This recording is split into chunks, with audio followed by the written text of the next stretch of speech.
చెప్పే మాయ మంత్రం కథ కదే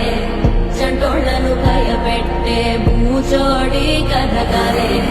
తాత ముత్తాతమ్మల భూతాల కథ కదే విక్రమాదిత్యుడు చెప్పిన వేదాళుడి కథ కదే దీపము నుండి బియ్యం వచ్చే అల్లావుద్దీన్ కథ కదే ఇది ముడత